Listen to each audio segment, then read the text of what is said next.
Ladies and gentlemen, boys and girls, children of all ages, welcome back to the Bloviating Zeppelin's Berserk Bobcat Saloon. Doing the job the American media maggots won't. Fundamentally changing America, one diaper at a time. Here is, courtesy of the SHR Media Network, the Bloviating Zeppelin. I have come here to chew bubblegum and kick ass. And I'm all out of bubble.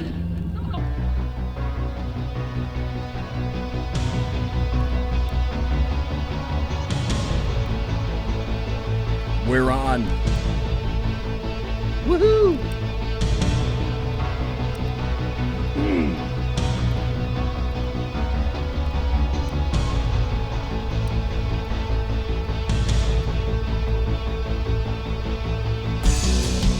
Ladies and gentlemen, boys and girls, children of all ages, welcome to the Bloviating Zeppelin's Berserk Bobcat Saloon radio show. Live and direct from the SHR Media Studios, where I am broadcasting behind enemy lines in occupied California. You got a belly up to the bar, we've kept your seat, and it's great to see you back. Flackbait is going to be your bartender tonight, and he pours with the best of them. Over my left shoulder, you can see the lava lamp is in fact on. Now that indicates that you can listen and chat at shrmedia.com. If you want to be in the chat room, please go to shrmedia.com. The Facebook pages, the YouTube channel. There's only one place I have time for a chat room, shrmedia.com. Now you can listen there too. I also want to emphasize that if you want to watch the show now, there are three places you can go. You can go to the Big Sarge Media page, Facebook page. You can go to the SHR Media Facebook page. And you can go to the SHR Media YouTube channel. Whew. I gotta tell you, we don't water our drinks just like we don't water our conversation. Politics, religion, crime, culture, economics, race, sex, science, law. We talk about it all here at the Saloon. Nothing is sacred. The speech is free, but the booze is not. All we ask is that you flush the toilet, jiggle the handle, and don't forget to tip your waitress. Welcome to 4 viewers in chat. We are going to have a wondrous, eventful show tonight, a really big shoe, and there are 2 reasons for that. Number 1 is the incredible wonder of my first guest, which is Jeff Dunitz. He has been here before. He's the act you've known for all these years. He's not Sgt. Pepper's Lonely Hearts Club Band, but he is a great blogger from New York. Now, that having been said, I'm pretty sure that he's already on the phone. Jeff Dunitz, would that be accurate? I think so. It is accurate. Me? Yes, it is. It are you. Holy cow. I know. Isn't technology wonderful? It is. Time for a break, just for a second, because everybody who listens to the show knows that in some fashion, technology lets me down. Some people have quantified it as saying that BZ lets technology down. I'd rather think of it as technology lets me down. But tonight, number 1, Jeff Dunitz, you called in early. I saw you calling in. I put you on. You waited until you were introduced. It sounds good. Technology is going well tonight so far. So thank you for that, and thank you for being here tonight, Jeff of Dunitz. Thank you for inviting me. It's been a very interesting day. Oh, okay. We'll get to that in a second. But as I customarily do with people from the East Coast, I always have to remember my manners. My mother raised me in that fashion, to remember my manners, and say thank you very much for being here tonight, because it's 8:05 on the left coast. That means it's 11:05 p.m. on the East Coast. That means that Mrs. Dunnit's young lad had to stay up really late to be here tonight. So, Jeff, as per normal, I really appreciate your staying up late for me. It's my pleasure, and lately I've been up this late, so it doesn't matter. Ah, cool. Hey, look, in chat, it is Jeff Dunnitz, one each, Dave Milner, we got John Martin, Jenna, and one viewer. Welcome to Jenna. Pass the word, folks. shrmedia.com. If you want to chat, we'd love to have you in chat. We can take 50 to 100 people now. We've expanded our borders and our pleasures. The telephone system works. We've got a great guest. In the second hour, we're going to have an update from Dave Milner about what's happening in the UK. It's going to be a wonderful... He's also a great guest. Yes, he is. He's the unpleasant blind guy who is, well, he is blind. But no, he's not unpleasant. Let's not say that about Dave. I mean, let's get real here. Jeff, again, great to see you, sir. Now, you said that today was kind of a weird day for you. Why would that be? Well, but before we go on, okay, can I ask everyone listening to sometime between now and when they wake up tomorrow, say a prayer of thanks for the 160,000 people who 75 years ago crossed the British Channel? Oh, boy, yes. And really saved the world? That, folks, is not hyperbole in the slightest. Nope. I'll tell you what, Jeff. I'll throw this out. Maybe you can make it. Maybe you can't. And to let folks know, this Thursday, both hours are going to be a tribute to D-Day, what happened in really? D-Day, to America, to patriotism, to sheepdogs, to people in the military, to people in law enforcement, to people who are emergency responders, because it's people like that keep us safe. And just a fraction of the people who were living on D-Day 75 years ago, this Thursday, June 6th, just a fraction of those folks are still around. We need to honor them now, and we need to honor them forever, because they didn't just keep the United States safe and free. They saved the whole world. They literally, Jeff is accurate, they saved the entire damned planet. That is not... And do you know why it's the 6th, not the 5th? Yes, it is the 6th. It's 6-6. But it was supposed to be the 5th. Yes. It was crappy weather, so we had to worry about global warming back then. Yeah, imagine that those things still affected us back in... Yeah, what a shock that is. Actually not. So you're absolutely... It's been a crazy day for the country. Okay. I knew. Well, before we get to that, and I do want to get to that, obviously, because there's a ton of stories that I'd love to talk to you about.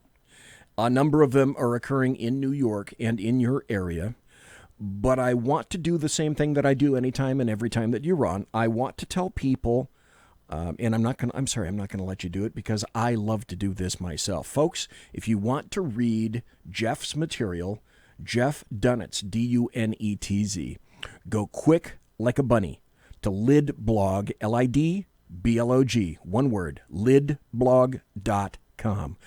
Jeff hits 2 to 3 to 4 to sometimes 5 stories a day.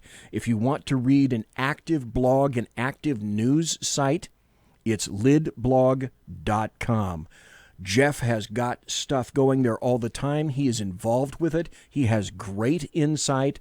Jeff used to work for Breitbart, for the Andrew Breitbart, back in the day when Andrew Breitbart was around. Let me ask you this, Jeff.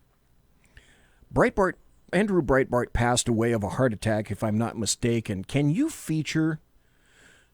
possibly think of what that site would be like today, and what an amazing site it would be, and I think what a monster site it would be if Andrew Breitbart were still around?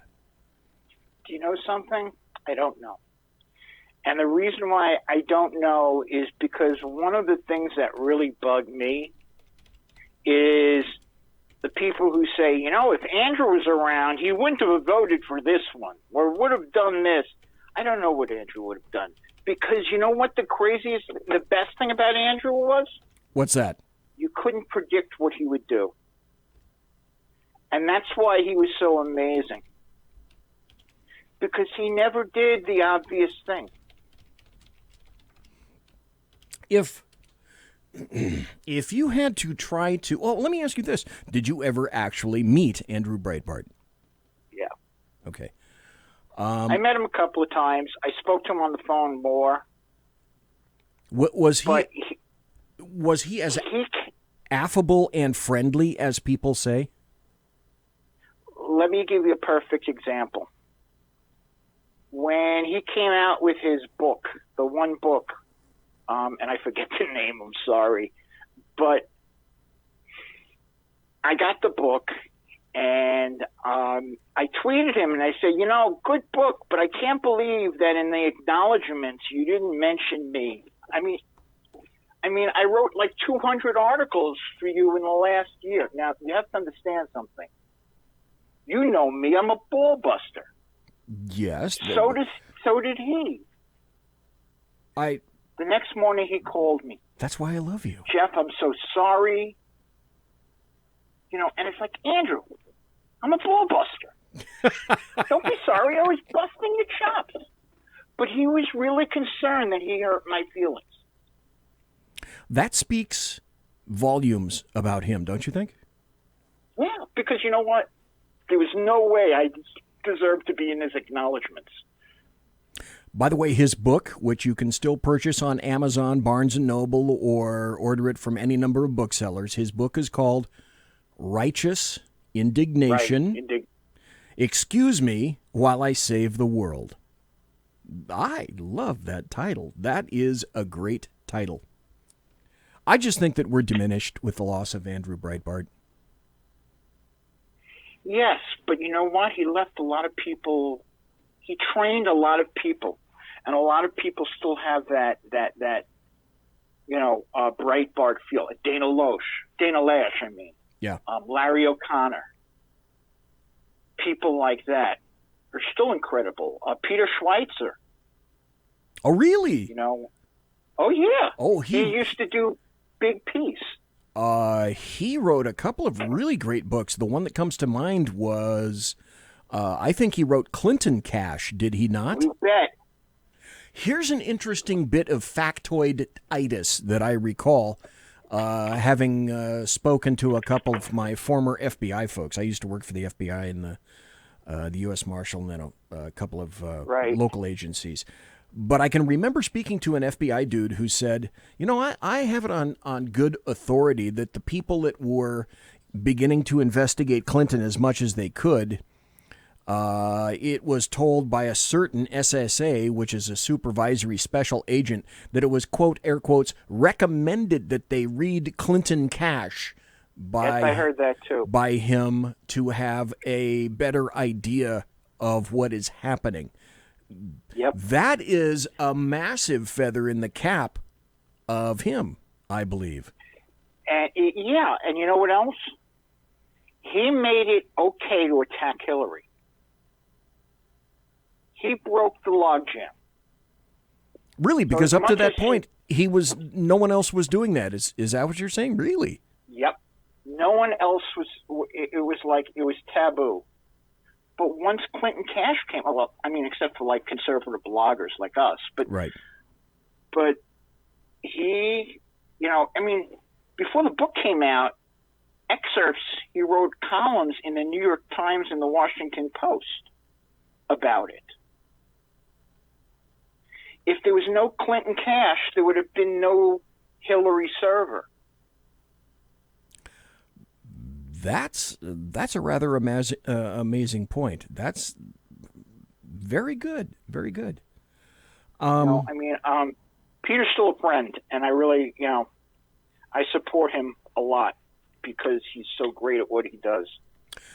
Folks, let me throw this out there, and Jeff won't do it, so I'll do it for him. Jeff's a humble kind of dude. Yeah, he's a ball buster. He sends me ball busting replies and witty repartee through social media, etc. And you send them back. Well, yeah, okay, I've been known to do that a time or two. We enjoy that. We do. But having said that, if you think that Jeff Dunitz is a lightweight on the East Coast. And be honest, please, Jeff Dunitz, tell folks some of the places that you've written and tell folks some of the people that you've had on your show, because they're fairly darned significant. So, be honest. You've had some great people on your show and spoken to some great people. You mean besides you? Oh, hell yes, besides me. I don't know, Brigitte Gabriel, Perfect. Dick Morris, Yep. Kurt Schlichter. Yep. Kurt is great people. Kurt is really great people. I don't know. I have to look at my lineup. Ed Morrissey. But, I think you've had Ed Morrissey yeah, of Hot Air on. Ed's a good friend of mine too. Congressman, Zeldin. Okay. Who's Jerry the Hut Nadler. I never had Jerry on my show. No, that's right. You've never had Jerry. But number one, he couldn't fit in the studio door. So that's okay. Well, but the other thing is, I believe that people should investigate him because he was probably bribed for his vote on the Iran deal. And I have as much proof of that as he has that Trump obstructed justice. Okay. All right. I get it now. What I'd like to do for this hour is go through a bunch of the recent stories that you have at lidblog.com. But before we do that, you said that you had kind of an interesting day. Is it something that you can regale in a tale-worthy tale to the folks here? I think the thing that, to me, one of the biggest stories of the day is that the coward of Broward might be going to jail. Yes, and you wrote a great story about that. His name is Scott Peterson, not the one that killed his wife, but the one that during the Parkland shooting, the Portland massacre, the cop who hid instead of going inside and trying to stop it. Not only did his doing nothing result in so many extra deaths of people who could have been saved, but also, I think that 999 out of every 1,000 cops are wonderful, and he was the one. You know what I'm saying? Yeah, most definitely. Here's something that I think people need to understand. Folks have, he's been quantified by some people as a school resource officer. Okay, yes, correct. Technically correct. He was a school resource officer. But I want everyone to understand that as a school resource officer, we have them in Sacramento. I'll wager that you have a lot of those in New York. A school resource officer is nothing more than an actual police officer or deputy sheriff whose job, who contracts with a school.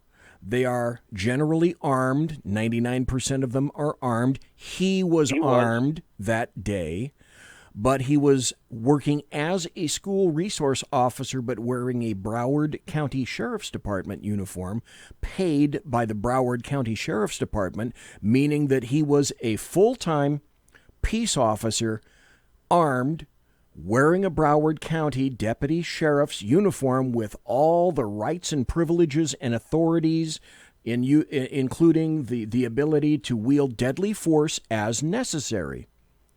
It was Scott Peterson and things like this. Wasn't Columbine back in 1999. Now, we didn't have school resource officers. That was essentially the beginning of active shooters at the time when the two kids went into Columbine and began shooting fellow students. People didn't envision that at that point. Now there are plans, there are active shooter plans, and this officer's job, Scott Peterson, his sole job was not to go out and respond to calls for service in the county, was not to make vehicle stops. His job was not to go and go after drugs in the community. He had one job: take care of the Marjorie Stoneman Douglas High School during that February 2018 shooting. One job. Scott, that's all you have. And let me be plain. I take umbrage at this because I spent 41 years doing his job, jobs like it, and many, many more jobs. Other than that, you dishonor Scott Peterson, the badge, and the oath. When there is video of you, you had one job to do. One job, Scott Peterson. Yep. You didn't And you even know something? do your I have a job. lot of friends who are police officers, and every single one of them that I know would have rushed, maybe not rushed into like, hey, shoot me, but he would have found a way to distract him and get the kids out, or get some of the kids out. He wouldn't have hid on the side of the building. No, They wouldn't. Not one of them. I mean, last week we had a shooting where one of the people that died was a kid who tried to stop the guy from shooting. And this guy hid. So you know what? I mean, I really hope he gets, I don't know, I mean, he certainly, he can get up to 97 years. I don't think he deserves 97 years, but he deserves to spend some time in jail. And with a note on his orange jumpsuit that says, hey, I was a cop. Treat me that way. The prior, yes, the prior Broward County Sheriff was some leftist piece of crap whose name escapes me.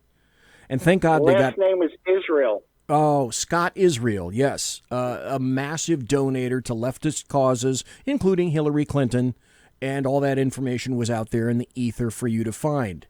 And he essentially said, well, not that big a deal. This is not that big a deal, except that we need to eliminate guns in society.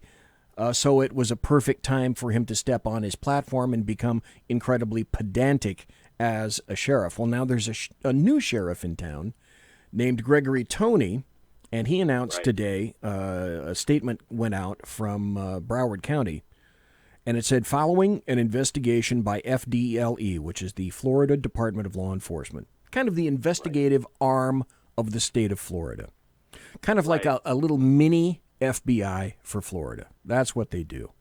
Former Broward Sheriff's Deputy Scott Peterson, 56, was arrested in Broward County today on 7 counts of neglect of a child and 3 counts of culpable negligence and 1 count of perjury. Now that's very interesting, perjury, because the thing that we're told, and it's hammered home, at least in my department, that's all that I can speak for, is if you're caught, don't lie, because the lie and the cover-up will get you in more trouble than if you'd simply held up your hand and said, yes, I did X, and yes, you need to whack my pee-pee for that. I am guilty. Well, one of the things he said that he didn't go in, that he told, that was because he didn't know where the shooting was. And at the same time, he was on the phone, the cell phone, with the cops saying the shooting's on the first floor and the third floor. So, it's disgraceful. It's dishonorable. It's disgusting. It's disgraceful. Now, the Supreme Court has already ruled that you cannot. Thank you. You cannot go get out after of my a brain. law enforcement officer for cowardice. However, yes, they're not going after him as a law enforcement officer. They're going after him as somebody who is responsible for taking care of kids, and he didn't. Well, so it's a totally different angle. Yes, because you can see that in the statement it says the charges are Neglect of a child, that doesn't have anything to do with law enforcement. Neglect of a child, 3 counts of culpable negligence, and 1 count of perjury. Whatever he did or said, as you indicated, in terms of perjury, that's on him. That has nothing to do with that particular law that you're addressing, and thank you for addressing that. The Sheriff Tony also said in that issuance today, the arrest comes after a 15-month investigation into the actions of law enforcement following the Marjorie Stoneman Douglas High School shooting. The FDLE investigation shows former Deputy Peterson did this is stunning, but excellent that a sheriff came out and said this. He did absolutely nothing to mitigate the MSD shooting that killed 17 children, teachers, and staff, and injured 17 others, said FDLE Commissioner Rick Swearingen. There can be no excuse for his complete inaction. And that's a good point. It wasn't partial inaction, as in, I waited until I had what I considered to be a sufficient contingent of officers surrounding me in terms of officer safety, and then we went in. It wasn't even that. There's no excuse for his complete inaction, and no question that his inaction cost lives. Let me give you one example of how it costs lives. One of the last persons that got shot and killed was a 14-year-old girl.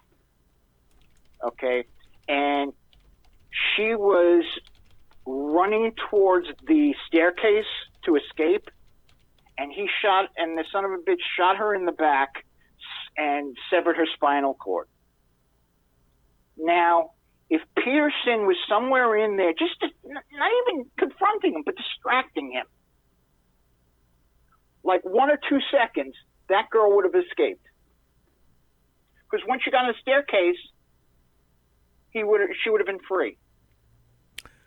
There are statistics, and I don't have the studies in front of me to do this, but on another show I had the stats. And the statistics run like this. Active shooters in situations similar to this, when confronted by law enforcement, do one of 2 things. They either lay down their weapons immediately because they are abject cowards, or cornered, they go somewhere and they kill themselves. Right. One of 2 things. Now, also initial entry by a single individual or a few individuals has resulted in some law enforcement injuries. But having said that, and going back to my work in law enforcement,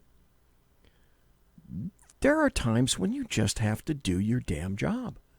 And if that means going into an active shooter situation, and let's say, for example, you can hear the sirens, but they're a minute or 2 away, and you're hearing gunfire around the corner from you, and you're sufficiently armed, the onus is on you to take an active intervention against that active shooter.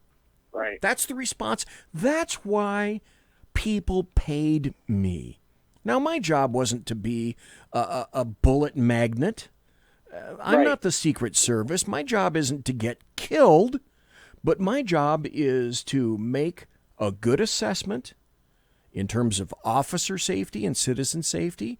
And if that means that I had to take action, this is an issue in law enforcement right now. Action versus inaction. Now, it's sad to say that more training is moving towards inaction and waiting.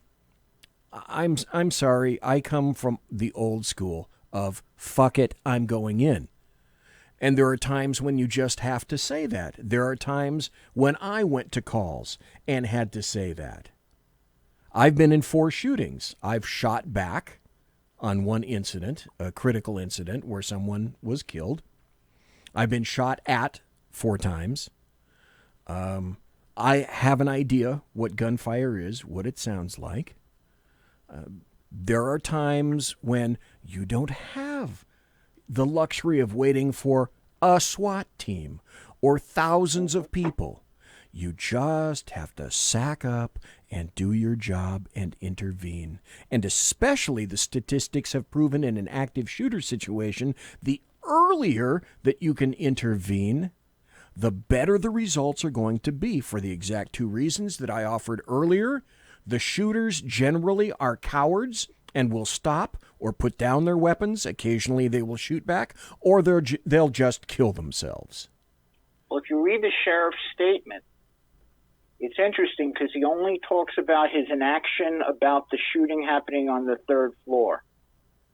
Because when he got there, it was too late for him to do anything about what happened on the first floor, and the shooter had already gone up to the third floor. So it's exactly what you just said. Okay. Tell you what, we're going to have to take a break. We'll be right back after this. I'm a minute late, and I wasn't watching the time because the big round clock in the SHR Media studio ran out of a battery. Sackhead Sean. Ran out of a battery, Sean. And I wasn't watching the time, so we'll go to a break, and we'll be right back with the loving and illustrious and packed with gravitas Jeff Dunitz after this. Conservative media done right. You're listening to the SHR Media Network. Hey, this is Michael Wright. And I'm Shannon Wright. Join us for The Right Way with Shannon and Mike, Monday through Thursday from 7 to 9 a.m. right here on SHR Media. Why are they joining us? For fun things like sports, politics. Oh, maybe some news and entertainment? And all kinds of other things. Money and recipes and events, all kinds of stuff. Yeah, so join us Monday through Thursday, 7 to 9 a.m. here on shrmedia.com.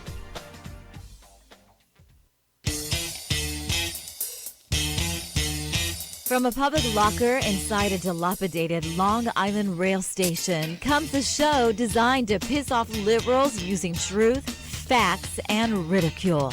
The Lid Radio Show, featuring the conservative voice from the People's Republic of New York, the Lid himself, Jeff Dunitz.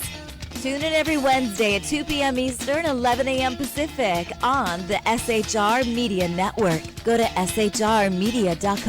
At Lid Radio, we fight for the truth, justice, and a good kosher T-bone. If you don't listen, Hillary Clinton might sneak into your bedroom in her housecoat late at night and blame you for her election loss. It's the Lid Radio Show with Jeff Dunitz.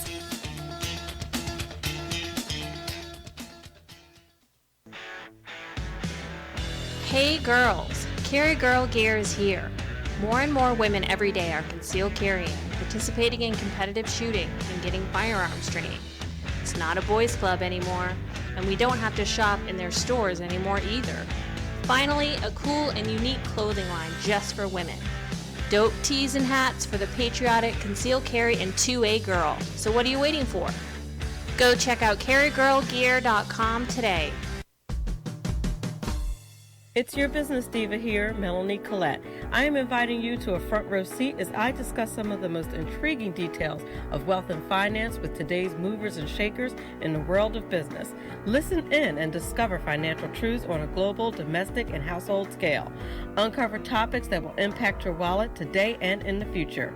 Money Talk with Melanie airs Monday through Friday, 5 p.m. East, 2 p.m. West, right here on SHR Media and High Plains Pundit Talk Radio. You can't afford to miss it.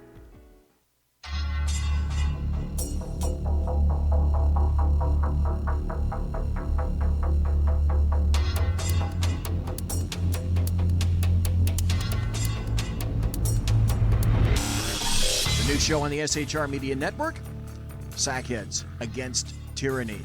On shrmedia.com. Go there quick like a bunny, 11 p.m. Eastern, 8 p.m. Pacific every Wednesday. Live and direct on the SHR Media Network.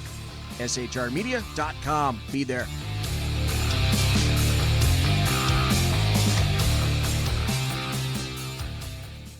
For 50 years, I've seen the American people blinded by corrupt politicians, a lapdog media, and deceptive Islam. The one thing the elites fear is one man with a cane. I'm Dave Milner. Join me through Spreaker, iTunes, and SoundCloud, through SHR Media and the Western Free Radio Network, for half a century of experienced perspective on political and social issues weekly on The Unpleasant Blind Guy. And catch me on Jeff Mitchell's EDL Radio on blogtalkradio.com. There's no surrender, ever. Because truth is not always pleasant. Broadcasting behind enemy lines in occupied California, a mere 2 miles from the state capital, the bloviating Zeppelin's Berserk Bobcat Saloon radio show can be heard every Tuesday and Thursday night at 8 p.m. Pacific and 11 p.m. Eastern, only on the SHR Media Network. Go to shrmedia.com to listen. You can also watch on the SHR Media Facebook page and the SHR Media YouTube channel. No goldfish were abused in the making of this ad. Conservative media done right. You're listening to the SHR Media Network. Ladies and gentlemen, boys and girls, children of all ages, frog in throat. We're speaking tonight to Jeff Dunitz, the loquacious and affable Jeff Dunitz, who can be found at lidblog.com. Lidblog.com. For those of you just tuned in, lidblog.com.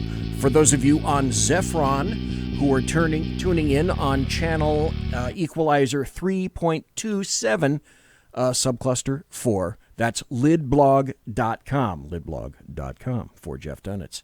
Jeff, we're talking about the shooting situation and the resulting,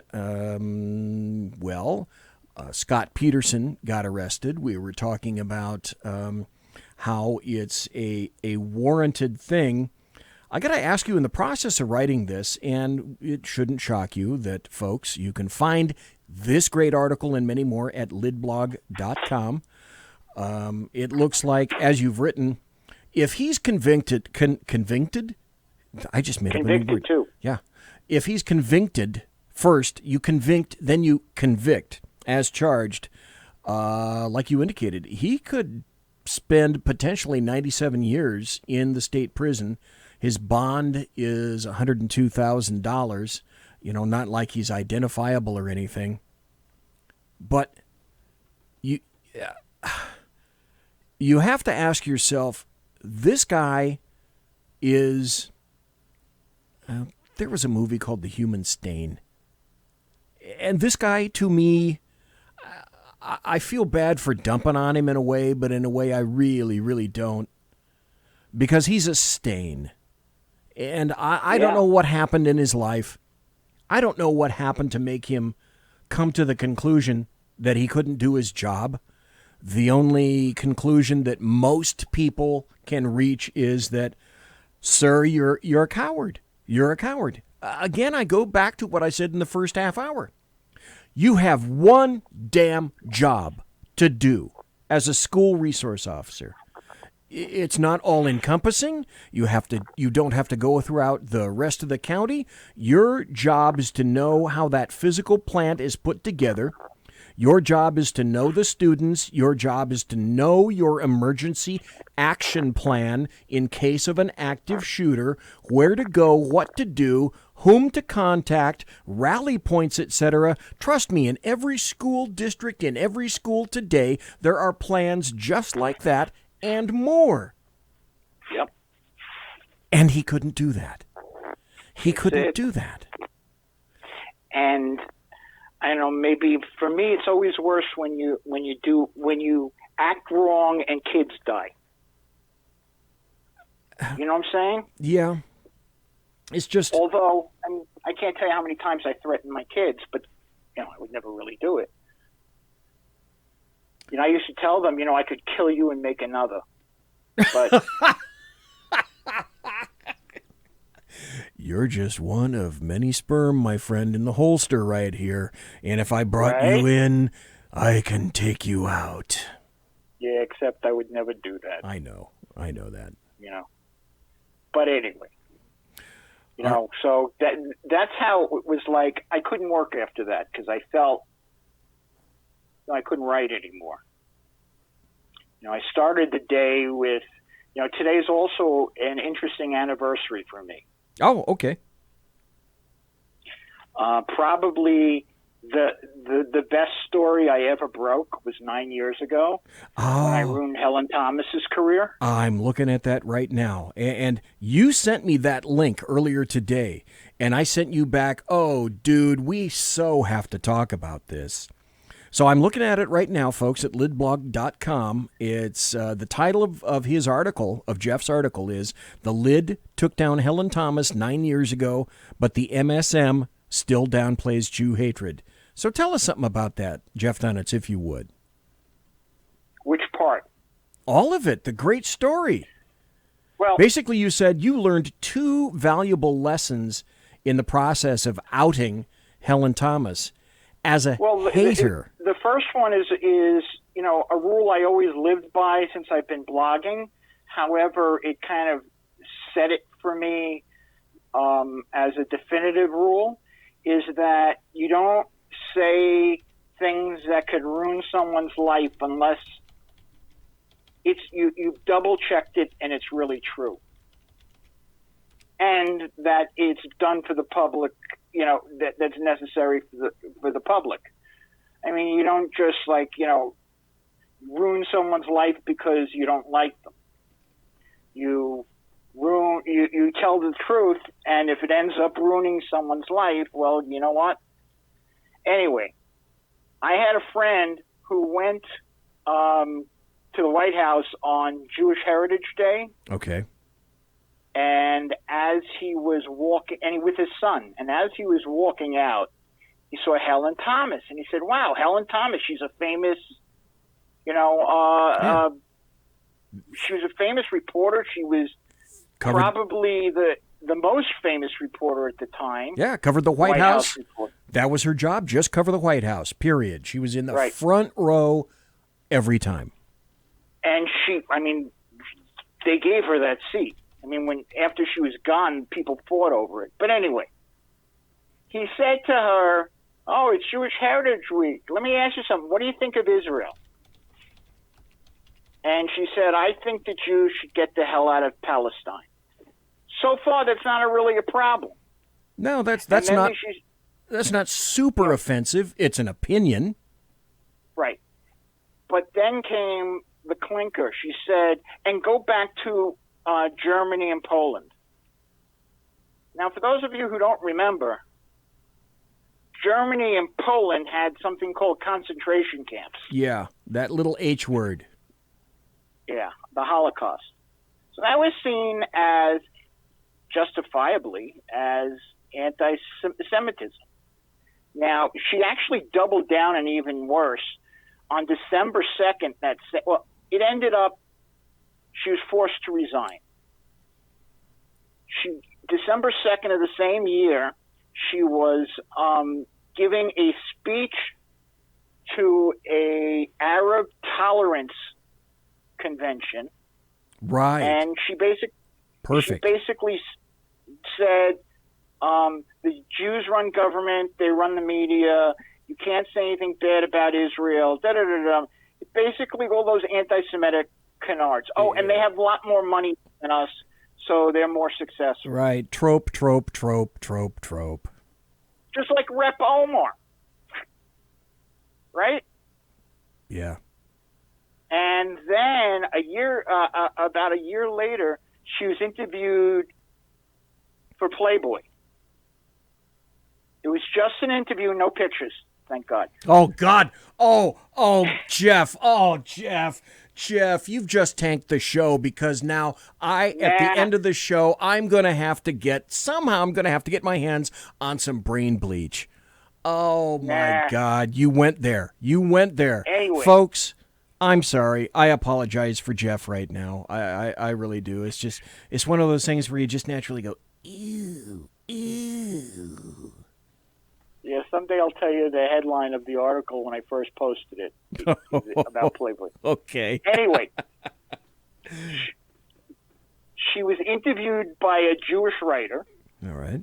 And whatever she said in Detroit to that Arab conference, actually was in Wayne, Michigan. Mm-hmm. Whatever she said there, that was nice compared to what she said in the Playboy interview. Wow. Okay, now But here's the problem. Back then, and even now, the media covers it as she got in trouble because she said something anti-Israel. No. If getting in trouble for being if you got in trouble for being anti-Israel, half the news media would be fight. I mean, look at Peter Jennings, who in college slept with the PLO spokesperson. He didn't get in trouble. Hell, half of Congress now, the Democrats. So, no. She got in trouble because she was anti-Semitic. Jeff? And it really bothers me when they whitewash what she did. And one of the examples I gave in the article was as recent as this past November. So it's not like it happened then and it doesn't happen anymore. From your article, I have 1 minute of audio, and I'd like to play that 1 minute of audio of her from your article.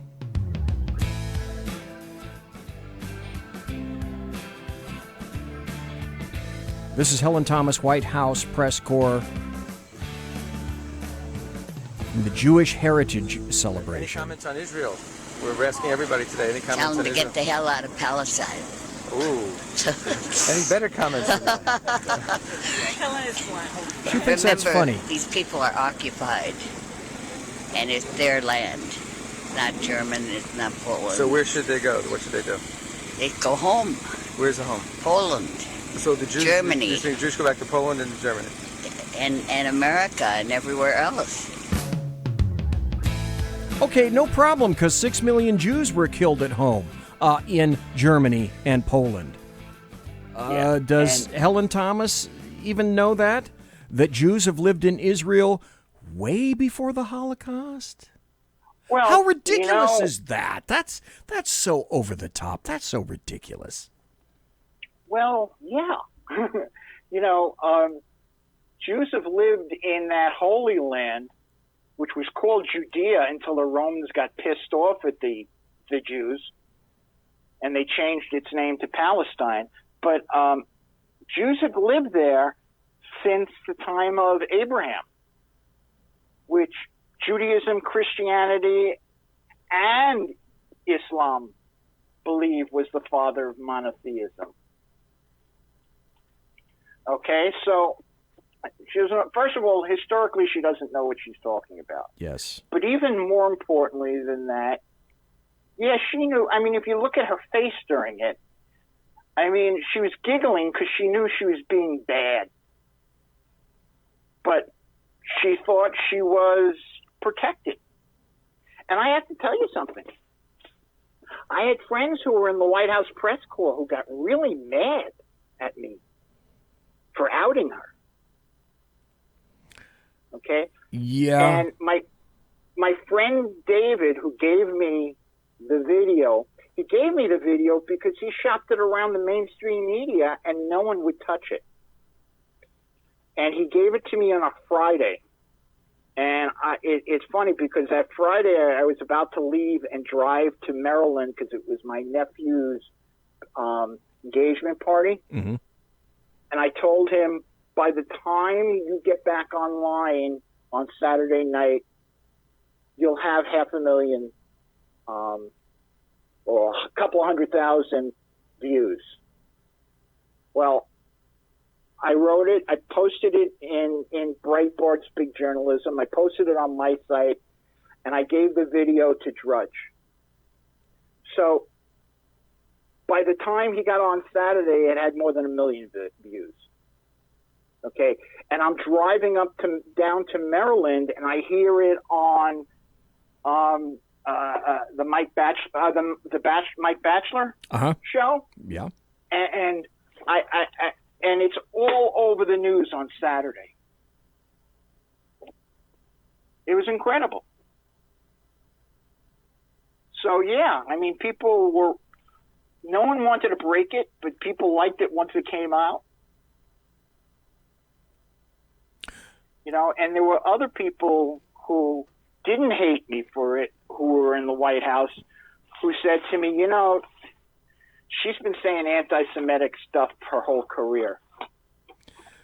Let me ask you a question that I believe I know the answer to, but I'm not 100%. But I'll ask it anyway, because, folks, we're talking to Jeff Dunitz of lidblog.com. Would I be remiss in thinking that, at least at one point, Helen Thomas was Jewish? No. Okay. All right. Thomas it was a shot in the dark. Was a Lebanese Christian. Oh, okay. All right. Still doesn't answer that question about anti-Semitism, but there you go. No, well, I've always complained that liberal Jews they're not self-hating Jews because they like themselves, but many of them are Jew-hating Jews. Yeah, we discussed that before, and you've answered on any number of occasions. You've given excellent answers to that, but to me that still doesn't solve the issue. I mean, I understand what you're saying in terms of an answer, and we'd spoken in the past about Jews in the Northeast, as opposed to Jews in Israel, and why do they consistently vote Democrat, da-da-da-da-da. You have gone on great lengths to make the explanation, and I still, to this day, I don't get it. Well, sometimes I don't. Yeah. Hey, let me ask you a question. Yes, sir. Totally unrelated. Okay. If sounding stupid was a talent, would Alexandria Ocasio-Cortez be considered gifted? Oh, gosh, yes. Especially when I played the video last week of her hovering over her big, high-rise luxury apartment, peering down into a hole in the sink and wondering, what is this thing that goes grrr when I flip the switch? Disposal? Disposal of what? Oh, and by the way, is this thing green? I don't know if it's green. What does it do? Is it green? I don't think it's green. And with that having been said, I've always taken out my own garbage. Yeah. You happened to write an article, oddly enough, today as well, where the headline says, Democrat Socialist AOC says everyone has a right to a luxury apartment just like hers. Yep. Huh. She basically said that New York's public housing should have all the amenities her house has, her apartment has. Now, this is the woman, if you remember, when she first got into Congress, said she couldn't find an apartment. Right. Yes. And that she was staggeringly underfunded, and she was so poor because she's only making $174,000 a year, and who can be expected to live on $174,000 a year? Poor her. Honest to God, when I was reading it, I thought that she was angling for like a check up front. Look, DC, I need a check up front. I need, you got to front me this money, et cetera, et cetera. No, that's not how it works. I think I have that part figured out. Okay. I think that the potential landlords didn't want to rent one of their apartments to somebody who didn't know what the hell a trash compactor was. Yeah. Yeah. What is this waste disposal thing? And what kind of waste? And that's not very green. That's just so weird. Well, she's got one, so I think everybody needs a high-rise apartment in D.C. By the way, folks, for those of you who don't know, D.C. property is some of, if not the highest valued property in the nation. D.C. apartments are some of the most expensive apartments, save perhaps some in San Francisco in the nation. And Alexandria... And San Francisco ones are worth more because they come with their own feces on the sidewalk. I know, but that's not a glitch. That's a feature. You have to look at it that way. Right. In San Francisco, I'm sorry, San feces Cisco, that's considered that's a plus. That's an actual amenity. Now, manatees, aren't manatees in Florida? In Los Angeles, you get free typhoid. Yeah, that. You had to go there, didn't you? I'll go there. I wouldn't go there. See, that's why I like talking to Jeff. Because he says stuff like that. Zing! Right back at me. 7 Los Angeles Police Department officers now have typhoid in Los Angeles from interacting with the homeless. And they've taken it back to their station and exposed other officers to typhoid as well. Lovely diseases that we once had gotten rid of because we were a civilization considerate of others, and we got vaccinations against these things, and they were all eliminated until we decided it was okay for nut jobs and the homeless who have been driven out of homes because of, I don't know, folks like Google and Twitter and Facebook, these very high executives in San Francisco. So we've gone out of our... Basically, I'm in the process of writing an article right now, and it says essentially this. And I'm going to throw this out to Jeff Dunitz because I'd like his reaction too. We only got 4 minutes left. It seems to me, Jeff, doesn't it seem to you that leftists these days are not going to be happy until they turn most every urban rat cage these days into downtown Mogadishu? Yeah, it could be. I think they're trying to turn it into their rat holes into a sewer. And I think they're being very successful at it. And it's just, people say, oh, socialism sucks. Look at Venezuela. Socialism sucks. Look at California. No offense, my friend. But, none taken. No, I'll be the first to admit all of that. And that's the problem, okay? When you take away individual freedom, people don't take care of themselves or their things. And it's as simple as that. It's funny because in chat, Dave Milner has said Mogadishu will be a vacation paradise by comparison. Now that's some funny shite. I don't care who you are. And wasn't it AOC who said that bad things about the soldiers who died in Mogadishu? I believe so. Don't know if that's attributable, but I will take your word for it. Down in Los Angeles, I found the article. A Los Angeles Police Department detective has been diagnosed with typhoid fever, and at least 6 other officers are showing symptoms, according to the AP. They all worked in the Central Division Station, the same place fined for unsanitary working conditions earlier this month. The division polices downtown L.A., including Skid Row, where hundreds of homeless people camp in the streets. LAPD says the division building is being disinfected. The officials are reviewing the state's report that found health violations at the station. In the middle of a cesspool, and there's health violations. I didn't see that coming. Did you, Jeff Dunitz? Yeah, I did. Jesus. Hey, listen. You can't write I know this. You're going to have to throw me off soon because you have a better guest in the second half. But listen, before we go, okay, you played the commercial at the break. Yes. My show has been off the air for 3 months. Yes. Because of technical problems. Okay. And within the next 2 weeks, we'll be back. Woohoo. Now, if I had... Wait a minute. You know what that deserves? Information like that deserves this. Broke through the fence and then came flying across the side here, right into the side of the parking structure.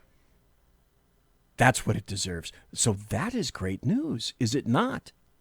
That is excellent news. It's been a battle. It's all technical problems, and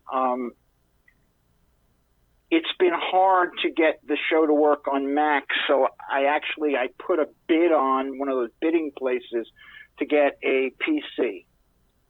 And now I am trying to get everything done with it. Okay.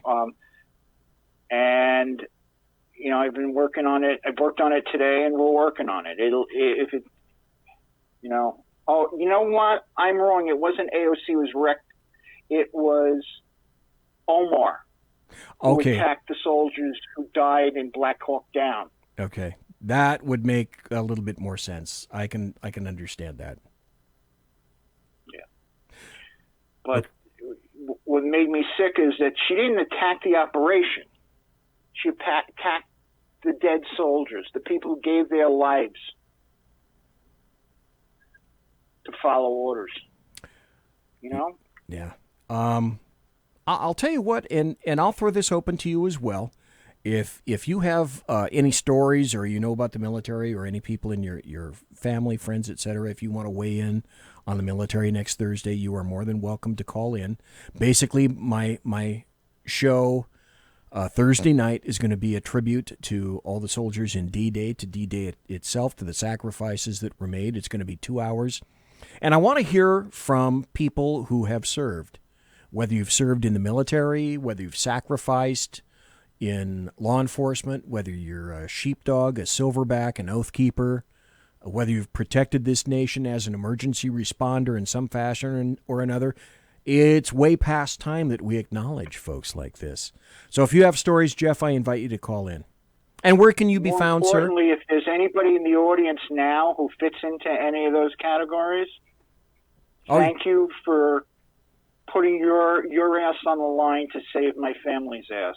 And that's not just the soldiers, that's the cops, the firemen, all the first responders, and the border police, and all those people. Yes. Because they made my life and my kids' lives safe.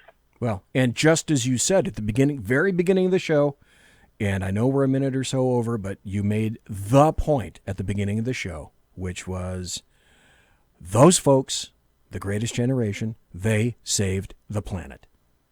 Yeah, but even today's folks are still saving our butts. Yes, because I submit that the United States soldier is still the last best hope of this entire planet as well. As well as the first responders and the cops and all those people. So, lidblog.com. Especially since you've retired. That's true. That's true. Okay, folks. I'm sorry. That's okay. Jeff Dunitz, we'll have him on again. Good night, my friend. Thank you very, very much for being here. So just to confirm, and I'll get to the promo in due time. So not tomorrow night. You're not going to be on tomorrow, and you're not going to be on next week, but you're going to be the week after on your Wednesday show? That will be the latest. If it's earlier, we'll let everybody know. I'll make a big deal. Okay, great. But that will be the absolute latest. Okay. That, folks, is Jeff Dunitz, the guy, the man at lidblog.com.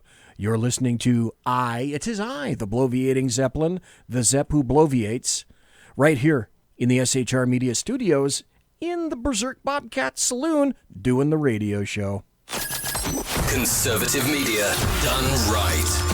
You're listening to the SHR Media Network. Hey, this is Michael Wright. And I'm Shannon Wright. Join us for The Right Way with Shannon and Mike, Monday through Thursday from 7 to 9 a.m. right here on SHR Media. Why are they joining us? For fun things like sports, politics. Oh, maybe some news and entertainment? And all kinds of other things. Money and recipes and events, all kinds of stuff. Yeah, so join us Monday through Thursday, 7 to 9 a.m. here on shrmedia.com.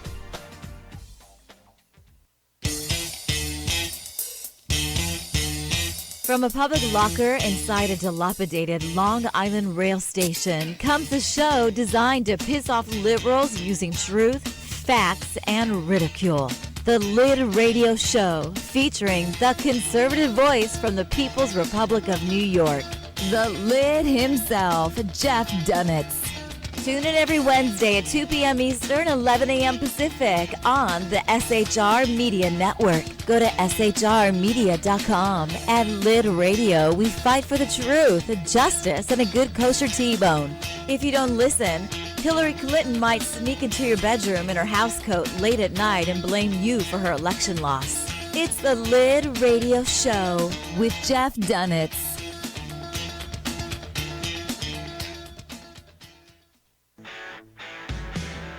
Hey girls, Carry Girl Gear is here.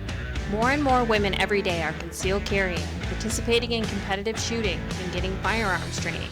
It's not a boys' club anymore, and we don't have to shop in their stores anymore either.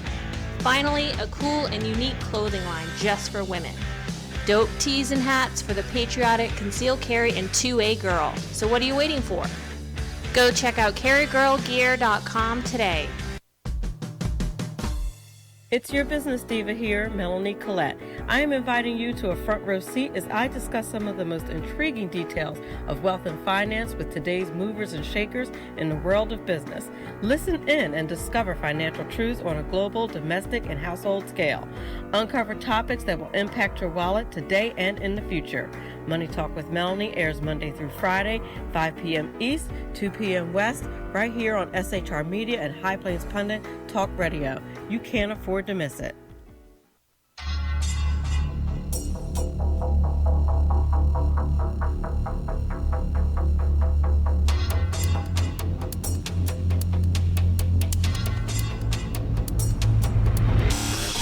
The new show on the SHR Media Network, Sackheads Against Tyranny. On shrmedia.com. Go there quick like a bunny, 11 p.m. Eastern, 8 p.m. Pacific every Wednesday. Live and direct on the SHR Media Network. shrmedia.com. Be there.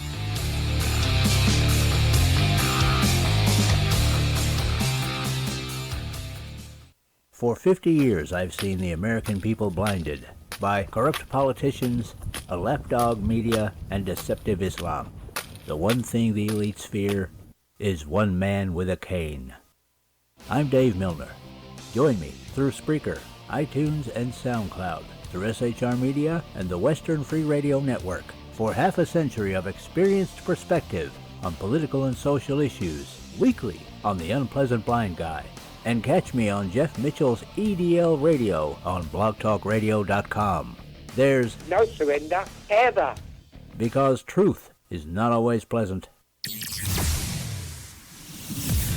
Broadcasting behind enemy lines in occupied California, a mere 2 miles from the state capitol, the bloviating Zeppelin's Berserk Bobcat Saloon radio show can be heard every Tuesday and Thursday night at 8 p.m. Pacific and 11 p.m. Eastern, only on the SHR Media Network. Go to shrmedia.com to listen. You can also watch on the SHR Media Facebook page and the SHR Media YouTube channel. No goldfish were abused in the making of this ad. Conservative media done right. You're listening to the SHR Media Network. I'm back. I am the bloviating Zeppelin, bloviating into your ossicles from shrmedia.com. Now, if you happen to be listening, or watching, I should say, on the Big Sarge Media Facebook page, or the SHR Media Facebook page, or the SHR Media YouTube channel, please, I beseech thee, watch in the video once I open it up. This is me beseeching with my hands. I beseecheth thee. Go to shrmedia.com. Quick like a bunny. shrmedia.com. That's where the cool cats and kittens go to be in the chat room at shrmedia.com. I'm looking at 5 screens in front of me right now, and there's only room for one chat room on these screens that's dedicated, and that's the one that's over here.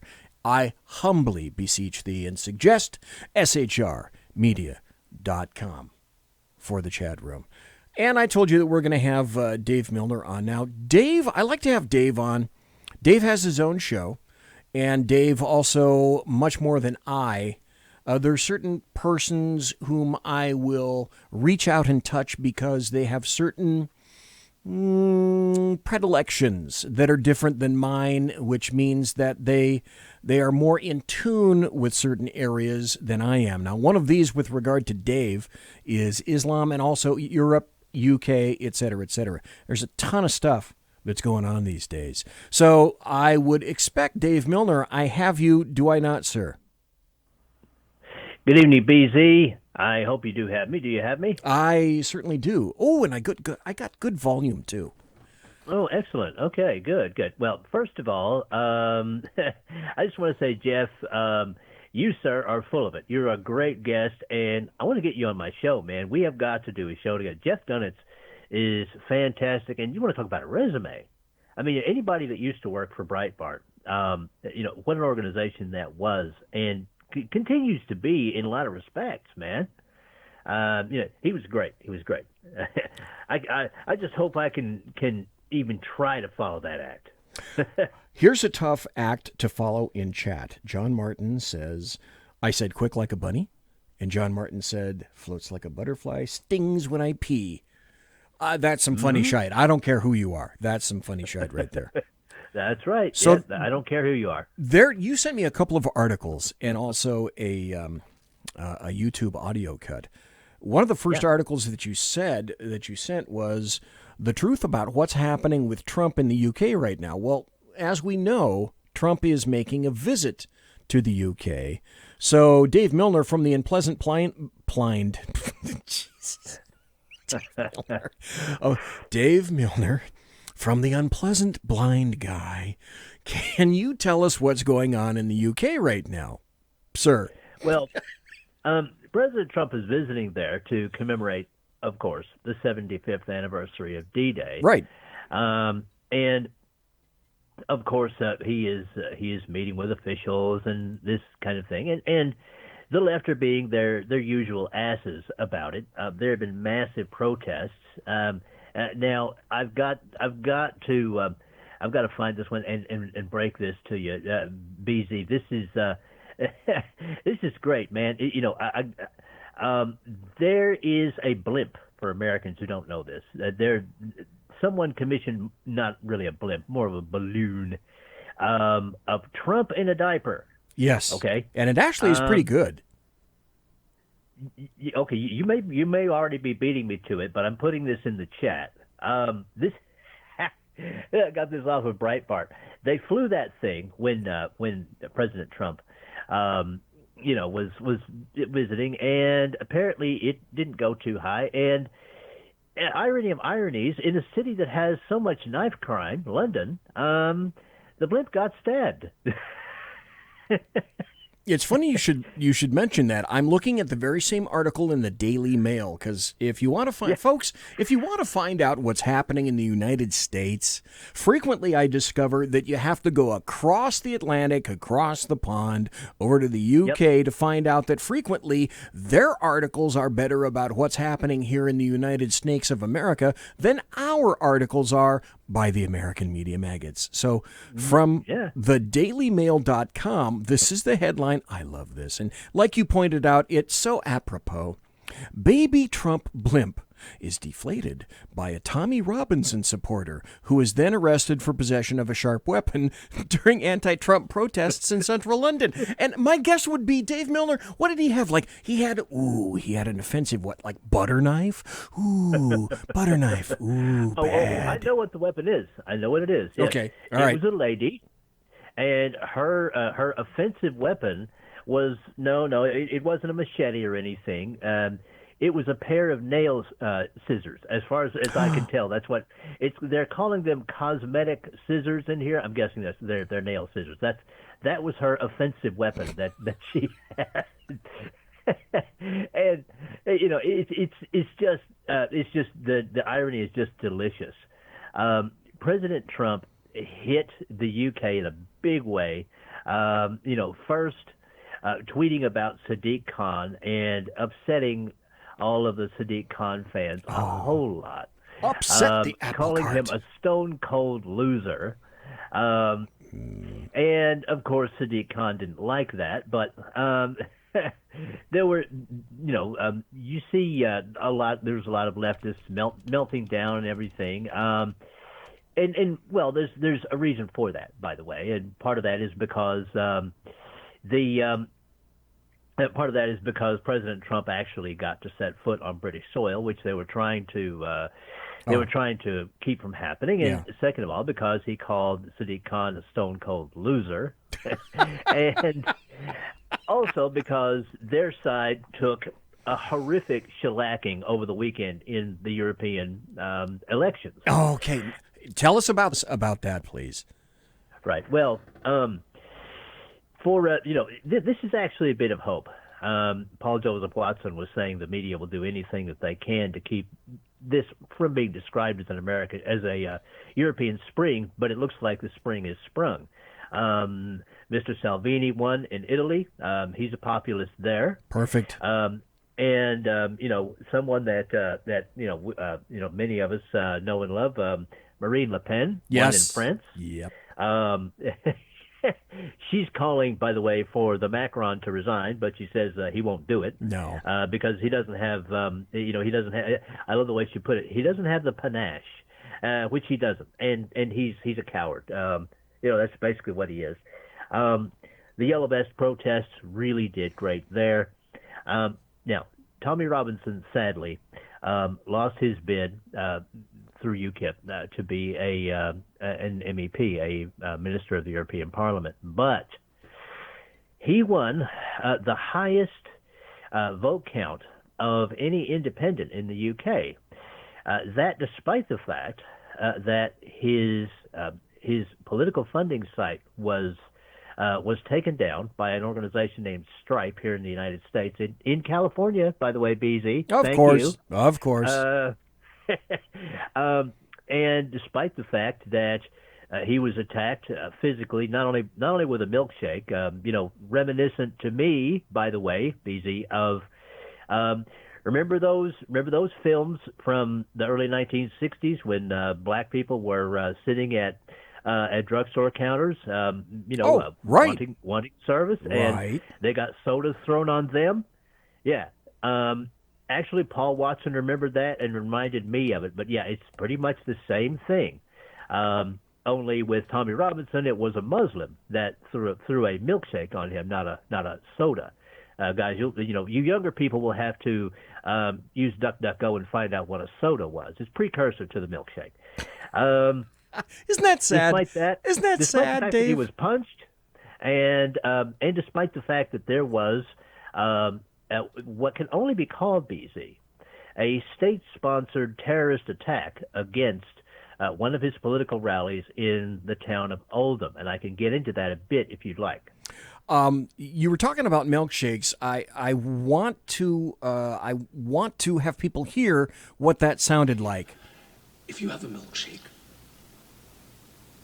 and I have a milkshake, and I have a straw, there it is. That's a straw, you see.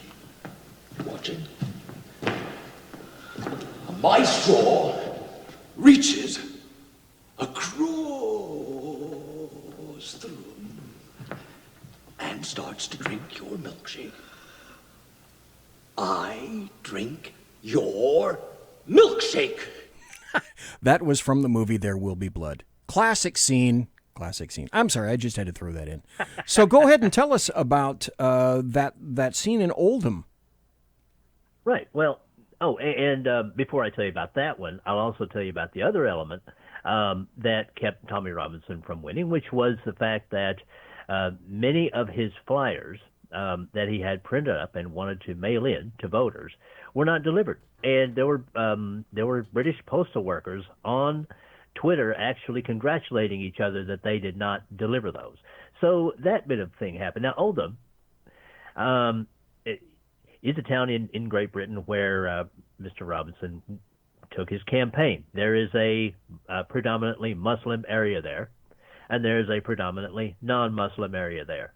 Mr. Robinson went to the predominantly non-Muslim area so that there would not be a problem. Now, as it turns out, and you can see this from a documentary on tr.news, from one of the Muslims' own cameras and own YouTube post. The police in the UK, the actual police, escorted in a group of masked and balaclavaed Mohammedan, I guess you would call them instigators.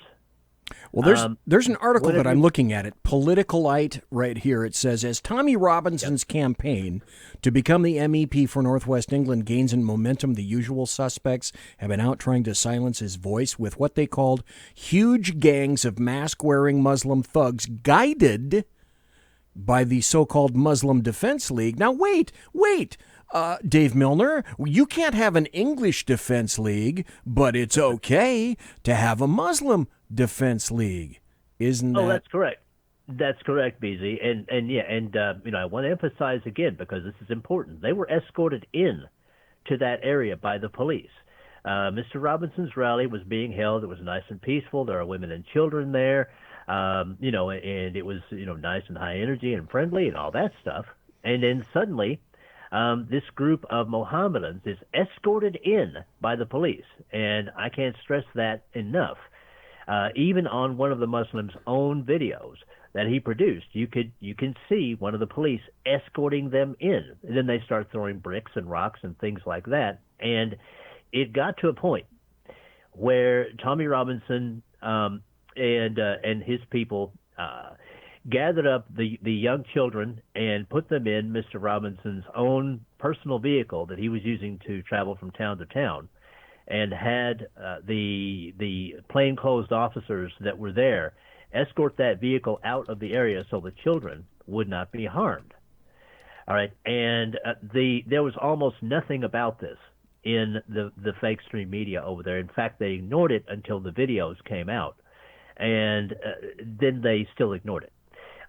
And yet, BZ, he got the highest vote count of any independent in the UK in that MEP election.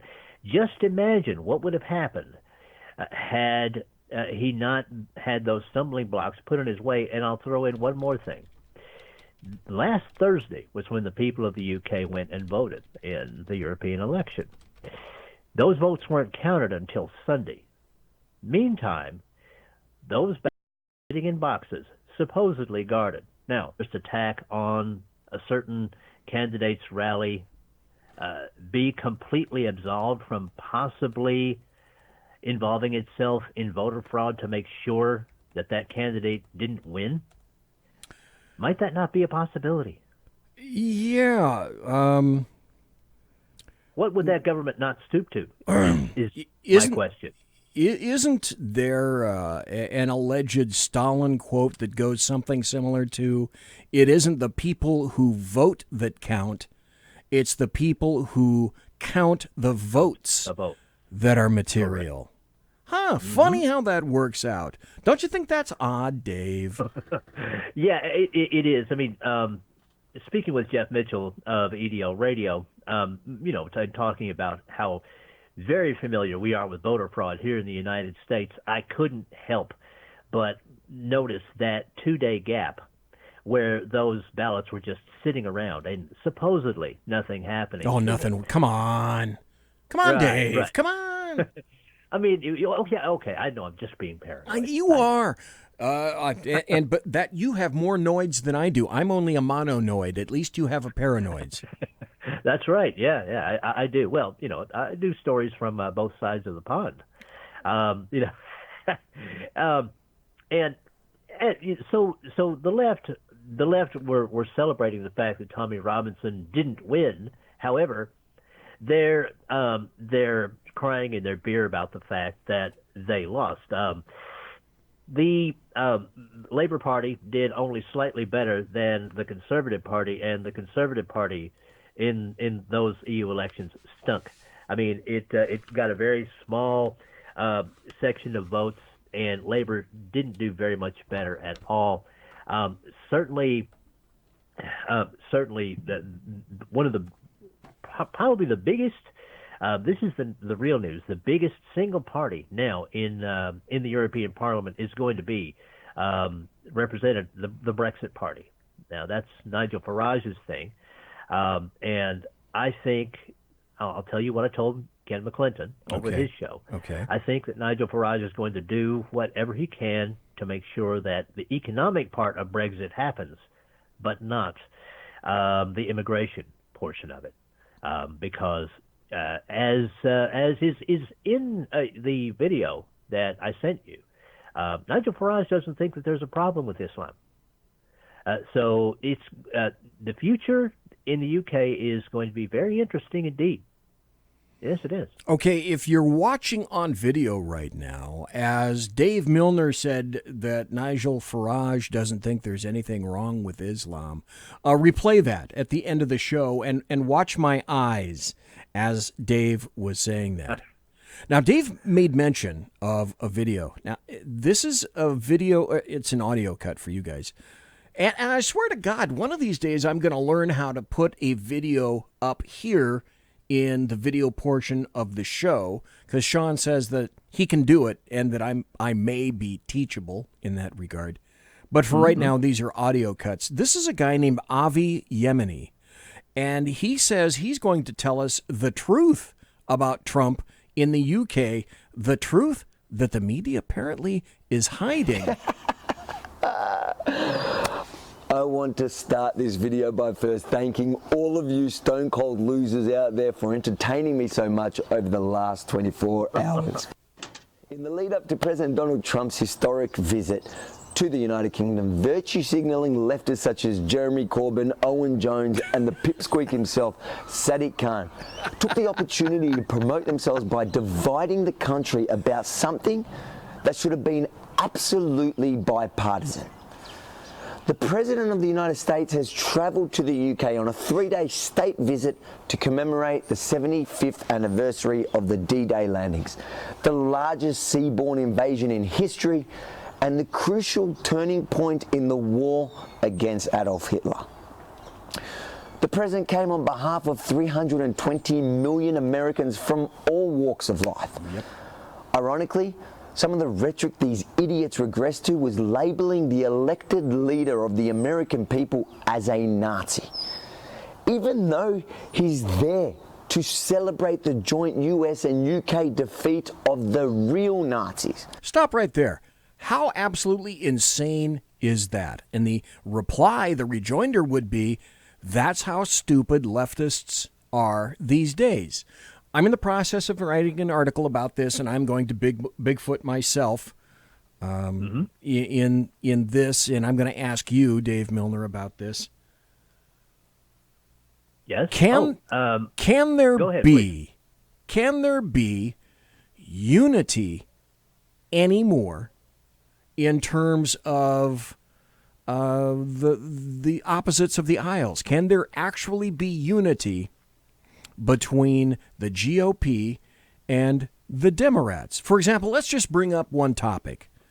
And I'll tell you what, Dave, as we're talking here, can I hold you over the break? Sure. Okay.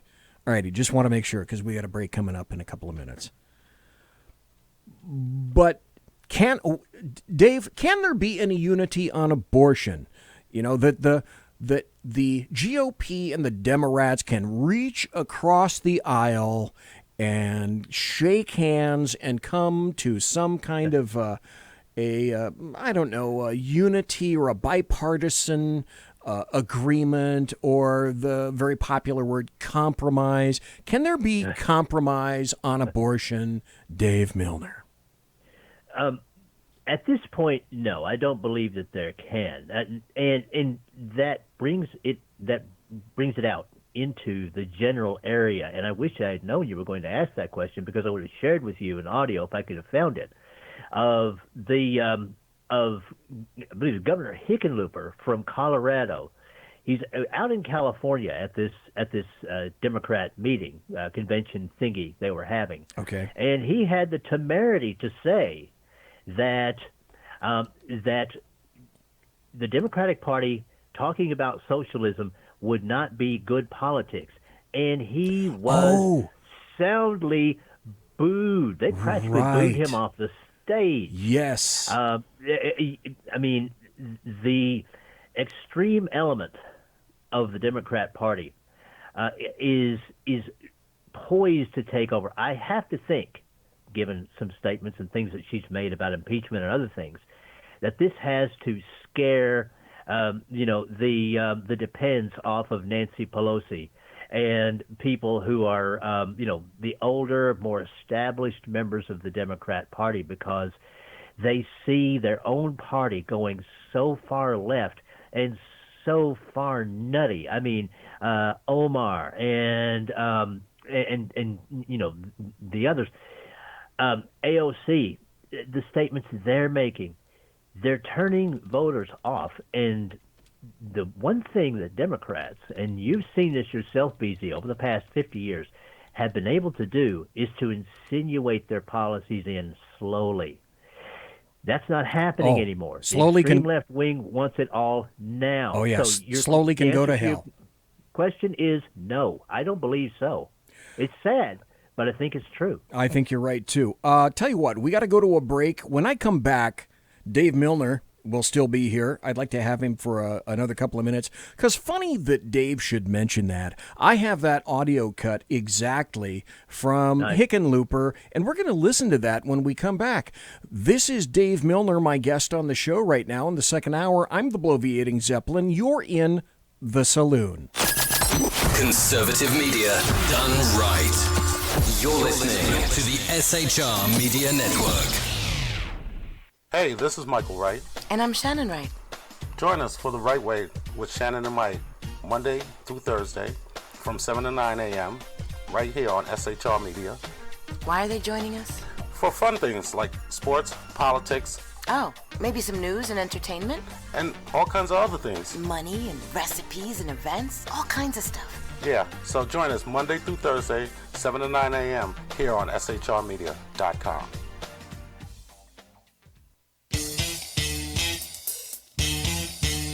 From a public locker inside a dilapidated Long Island rail station comes a show designed to piss off liberals using truth, facts, and ridicule. The Lid Radio Show, featuring the conservative voice from the People's Republic of New York, the Lid himself, Jeff Dunitz.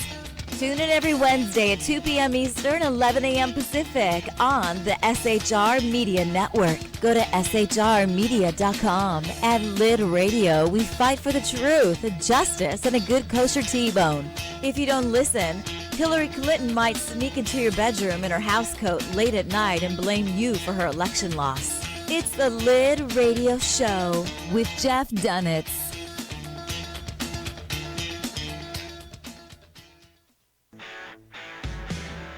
Hey girls, Carry Girl Gear is here. More and more women every day are concealed carrying, participating in competitive shooting, and getting firearms training. It's not a boys' club anymore, and we don't have to shop in their stores anymore either. Finally, a cool and unique clothing line just for women. Dope tees and hats for the patriotic concealed carry and 2A girl. So what are you waiting for? Go check out carrygirlgear.com today. It's your business diva here, Melanie Collette. I am inviting you to a front row seat as I discuss some of the most intriguing details of wealth and finance with today's movers and shakers in the world of business. Listen in and discover financial truths on a global, domestic, and household scale. Uncover topics that will impact your wallet today and in the future. Money Talk with Melanie airs Monday through Friday, 5 p.m. East, 2 p.m. West, right here on SHR Media and High Plains Pundit Talk Radio. You can't afford to miss it.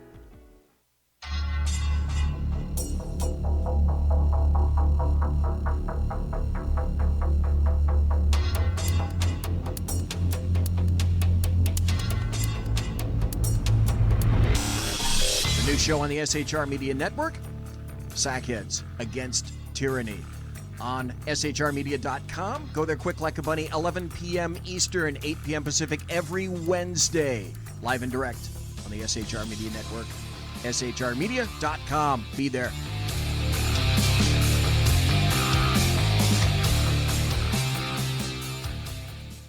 For 50 years, I've seen the American people blinded by corrupt politicians, a lapdog media, and deceptive Islam.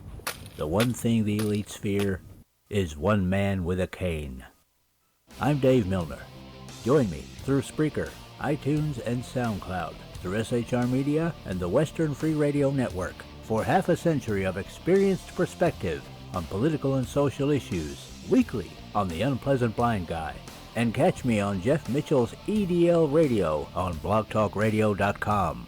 There's no surrender, ever. Because truth is not always pleasant. Broadcasting behind enemy lines in occupied California, a mere 2 miles from the state capitol, the bloviating Zeppelin's Berserk Bobcat Saloon radio show can be heard every Tuesday and Thursday night at 8 p.m. Pacific and 11 p.m. Eastern, only on the SHR Media Network. Go to shrmedia.com to listen. You can also watch on the SHR Media Facebook page and the SHR Media YouTube channel. No goldfish were abused in the making of this ad. Conservative media done right.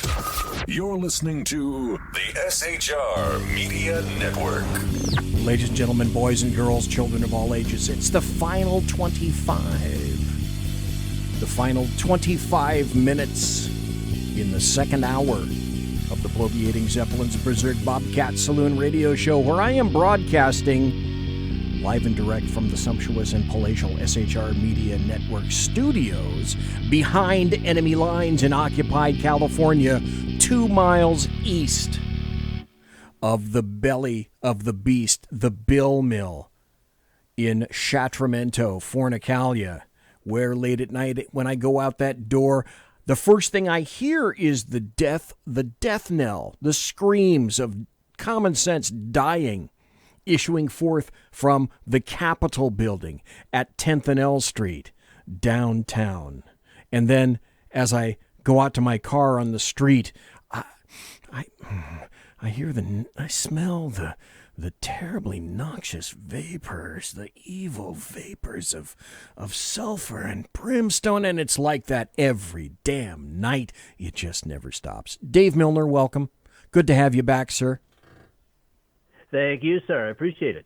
Now, you mentioned Hickenlooper, and he talked about socialism, and something happened when he started talking about socialism, and it was kind of weird because he's a candidate for president in 2020, but apparently this dude is not towing the proper line. Who would have imagined the Koch brothers and Donald Trump could help resuscitate the discredited ideas of Karl Marx and Joseph Stalin?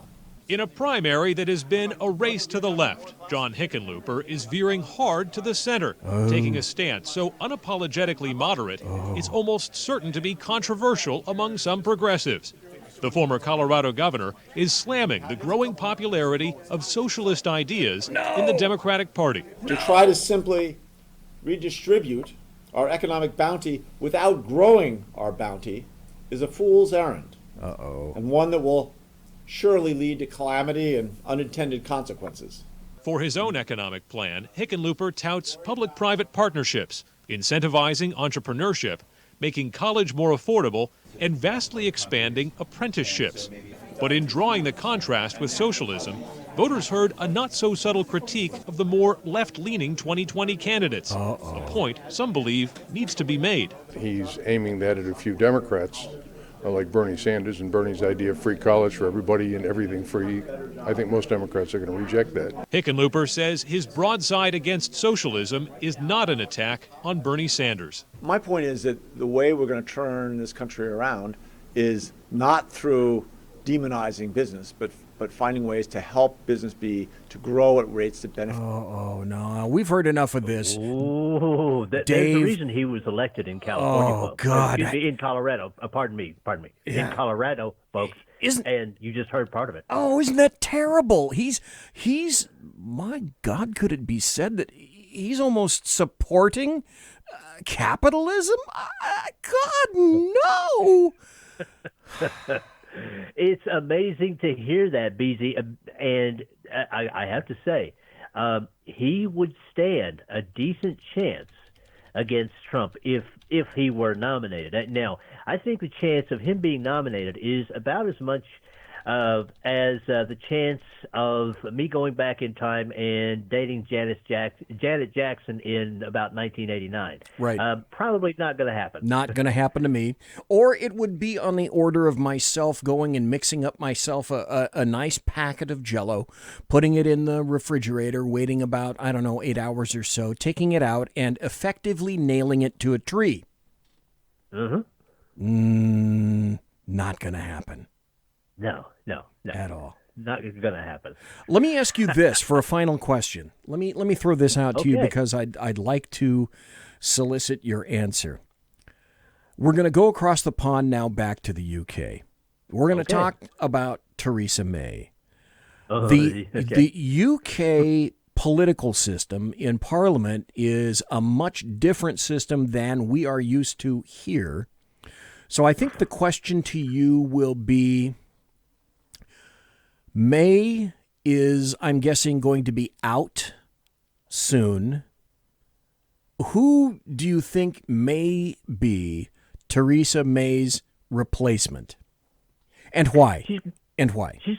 She's got about 11 people right now in the Tory party who are vying for that leadership in a possible, just to fill out her term. Okay. The current wisdom is that it's going to be Boris Johnson, the former mayor of London, or as I call him, Bobo the Clown.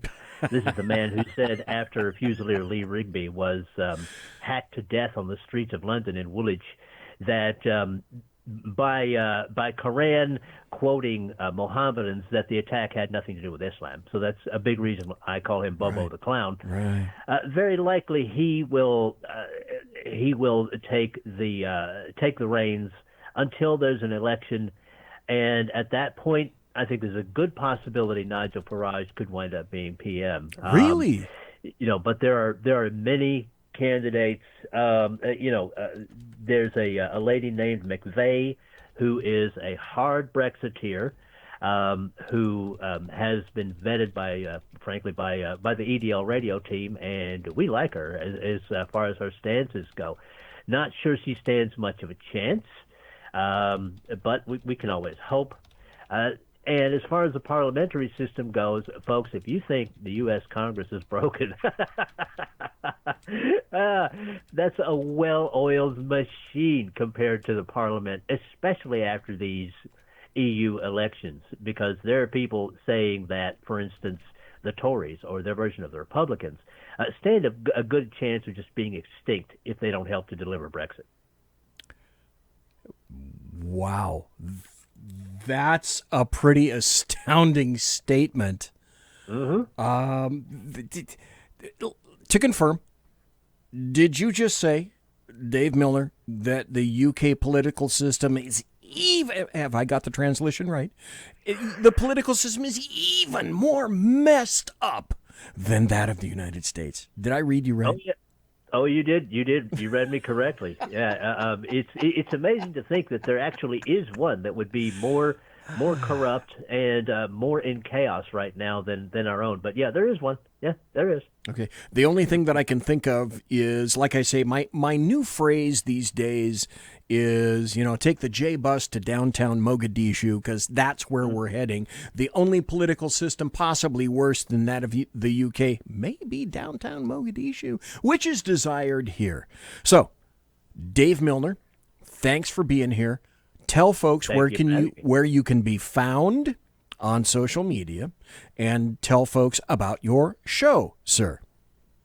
All right. Well, exciting things will be happening very soon. Of course, I am the Unpleasant Blind Guy at Spreaker.com through the SHR Media, and right now I'm running a show that the second part of a show I did with Kaiser at Kaiser's Castle. It's a fairly nice talk we had, but starting Saturday, my show is going to be merging a bit with, and SHR Media will be merging a bit with the English Defense League radio show. And Monday through Friday at 1 p.m. Eastern and Saturday at midnight, people will be getting new shows every day, because we do over at blogtalkradio.com, we do the English Defense League radio show. We do 2 90-minute shows, more or less. a week. I chop those up into 3 parts and put them in at shrmedia.com at the Unpleasant Blind Guy page, and you guys get them as nice little manageable bites, and that's going to start on the 8th. And I'm Dave Milner, or Agador, that's Aggedor, at I'm UBG Contact on Twitter, and I'm Agador or Dave Milner at Trumptown or Mublet, the Tea Party Community, Spreely, Mines, MeWe, and I'm absolutely Agador on Gab. And I want to thank you, Mr. BZ, for allowing me to come on your fine program after your excellent guest, Jeff Dunitz. Can't wait to hear the Yid with a Lid again. Oh, he'll be back. We know he'll be back. You'll be back too. I like having an update from you every once in a while. I think that's a great thing. So, Dave Milner, thanks for being here tonight. I grandly appreciate it, sir. And like I say, next Thursday, if you have any stories or anything like that about the U.S. military, you're invited to call in as well, because it's going to be 2 hours of a tribute to the American soldier, to D-Day, to sheepdogs, oath keepers, and the people who keep us safe here in the United States. I may well have a small contribution to make, and yes, as Jeff said, my thoughts and prayers and gratitude that I don't even have words to express go out to the veterans who have fought, and to the people who are currently serving, both in our military and on our police forces and our other first responders. You guys do the kind of work that I never could, and I don't have words to express how grateful I am. God bless you, and yes, Mark, God bless you as well, sir. Thank you. Thank you. Folks, that was Dave Milner, the unpleasant blind guy, who isn't. He is blind, okay. Don't get me wrong. He's blind, he's legally blind, but he's not unpleasant. I want to make that abundantly clear. The other thing I want to make abundantly clear, oh my God, do I have so many stories up here. Let's see if I have an audio cut. I could go over Mueller, et cetera, et cetera, et cetera. I found, however, some articles. I don't think I'm going to be able to get to all of them.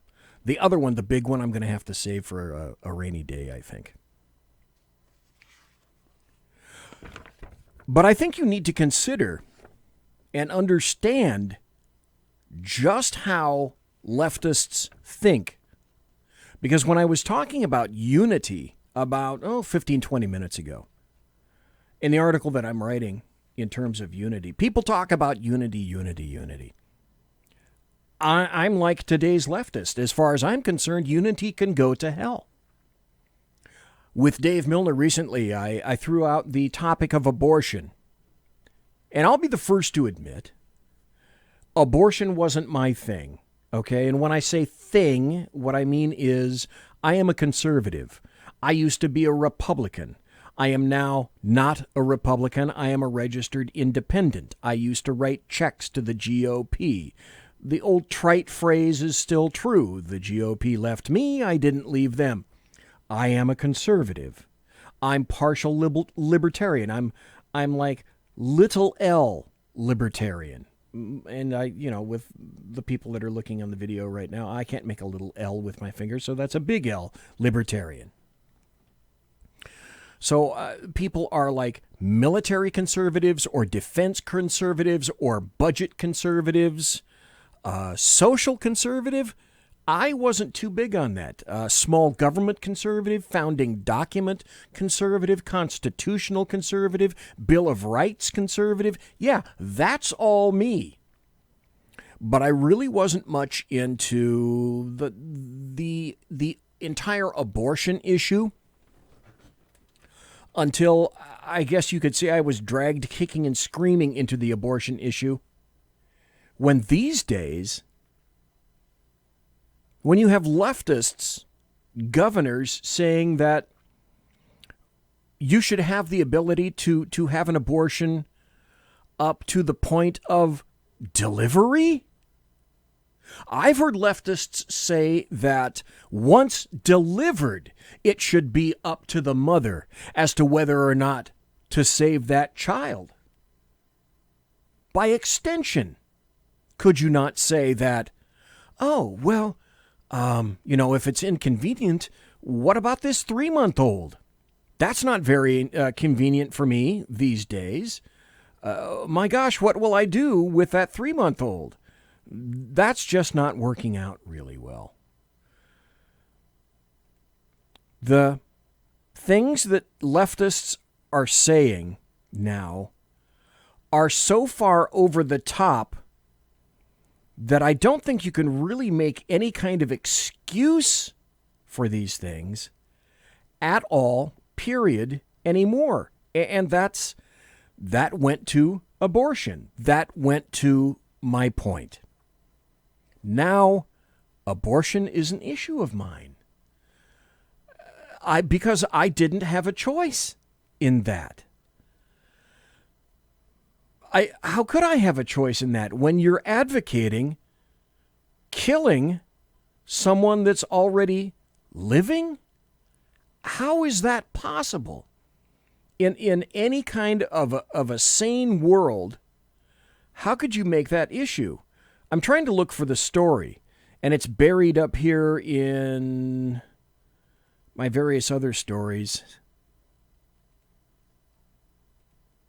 There was a story that just came out of Europe, I believe, where there was a young girl, 17.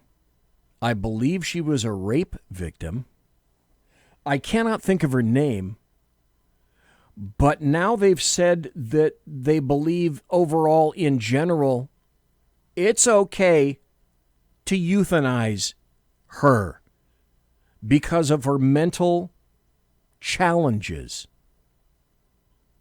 Are we here now as a society where we're saying that the euthanization of a 17-year-old girl is okay? Abortion at the last moment is okay. And I know there are some people that are out there that are saying, well, if it's a leftist and it's a Caucasoid leftist, well, they're just eliminating themselves. Okay, but what about the right to life of life itself? Apparently, leftists have become so entirely dismissive of that. There's so many stories that I could go up to in here. Here's a story by someone that writes the occasional good story, but certainly not this one. But it's indicative of how people think. This is by Peggy Noonan, and it's not a news story. But I need to get over a portion of it because you need to understand how these people think. We're facing them. This is a fight. This isn't me sitting in a chair and just blabbing. You know, I don't have the ability to go out and walk lines anymore for a grand amount of time. So, yeah, I do this show when I have a blog, and I'm an armchair warrior. But I also write checks. And I write really big checks to people that I like. And it's not the GOP, but guaranteed it's going to be people like Tom McClintock, the ACLJ, Judicial Watch, folks and agencies like that. I let my money in literally the thousands of dollars do my work and my speaking for me. Peggy Noonan, How Trump Lost Half of Washington. How did things ever get so far? I don't know. It was so unfortunate, so unnecessary. Don Corleone, the Godfather. So she writes, I keep thinking about the dynamics the past few years between the president and what we used to call official Washington.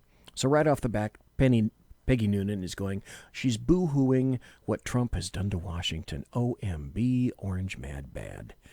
That relationship is ugly and broken, but it could have been otherwise.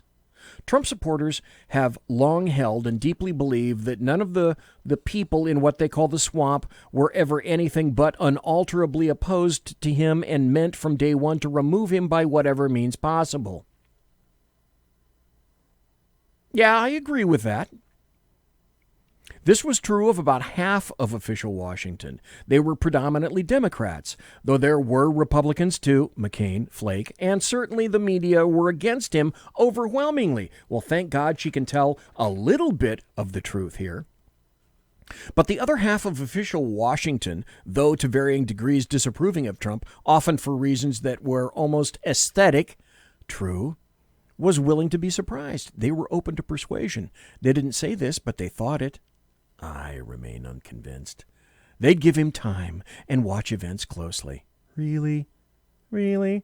You think all the forces in the world and all the counterintelligence agencies in the United States weren't already arrayed against Donald John Trump in early 2016? You'd be a damn fool to think not. Peggy Noonan writes, I'm thinking of the old ambassadors, mostly men in their 60s, 70s, and 80s. They've woven into the town solid citizens, friends of journalists, occasional sources, and they know things. They're mostly retired and at lunch at clubs in town often begin sentences with, and so I told Zabig. There's a bit of lost glory with them, but they care about America, are personally invested in it, love it with an old school love, and respect systems knowing that creativity in art, science, and diplomacy can only be born with a certain immediate order. Stop. I'm not going to read the rest of this damn article because it's cat crap. She's pissed off because Donald John Trump isn't a politician. And he went into the D.C. bowels and tried to turn it upside down. It's like going into your couch, pulling off the sofas, and trying to find the change inside. He wants to take people and turn them upside down and watch the deep state fall out of them. And it's overdue. It's incredibly overdue. Okay, I'm not in the mood for it tonight. Maybe one day I'll read this article. But I mean, just getting through the first couple of paragraphs and attempting to get you, they want old school smoky rooms D.C. where people did have a certain panache and you went along to get along. And the reason that they don't like it now is because, well, there can't be quite as much corruption as there was. Because we can't have everything our way. And he's just an interrupter. He's the turd in the punch bowl. This has been happening, just as Dave Milner indicated in chat, for generations. In other words, what she's saying and what all the other people in D.C., all the other schmucks like McCain and Flake and all the various rhinos, Bill Kristol, the Weekly Standard, and those numbskulls is, we liked it when our apple cart wasn't upset. We liked it when we could go to lunch and people wouldn't offend us because Donald John Trump is offensive. OMB. Orange man bad. He doesn't belong here. He doesn't belong here. He's an outlier. He's the bull in the china shop. He's the turd in the punch bowl. And he's one of the few presidents who's actually held up his end of, it's like trying to find the non-stinky end of the turd. It doesn't exist. He's trying to find it. He's finding out how D.C. really operates. And I really believe that he has the best wishes of America at heart. And I still denigrate him. I still laugh at him. Who can look at a coiffure like that and not laugh? The memes of the cat with the orange hair on the top, that makes me laugh. It's like I say, Donald John Trump, the guy with the dead orange cat on his head. But he dragged me kicking and screaming into voting for him. When I finally began, I said at the outset, no, I'll say it again. I was happy if, number one, he wasn't Hillary Clinton. Well, I was satisfied with that. And then number two, I said my threshold was, hey, we need to make some SCOTUS appointments. And guess what? John Trump did that too. And then he did a lot of other things. And that's all gravy. So you talk about presidents that are keeping their word in terms of campaign promises? This is the dude. And that's what really pisses off the LDAM. Monsieur!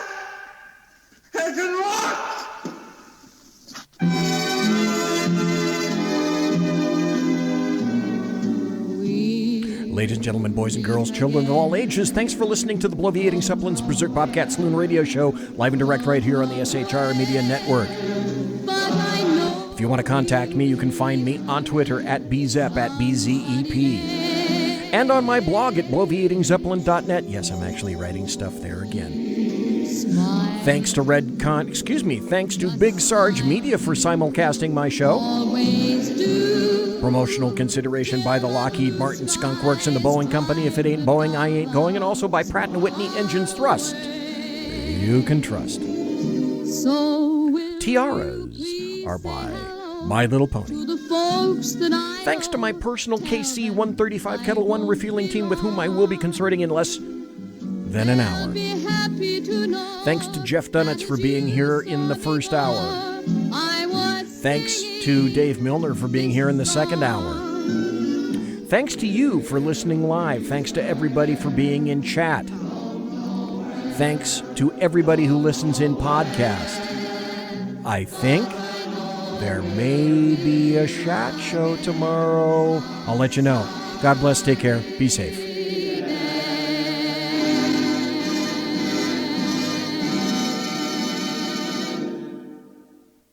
Quiet down now and get some sleep. Night, everybody. Good night, Mama. Good night, Ben. Good night, everyone. Good night, Mama. Good night, Daddy. Good night, children. Good night, Daddy. Good night, Elizabeth. Good night, John Boy. Good night, Jim Bob. Good night, Jim Bob. Good night, Jim Bob. What's going on? I was asleep. What's everybody doing? Good night, Jim Bob. Go to sleep.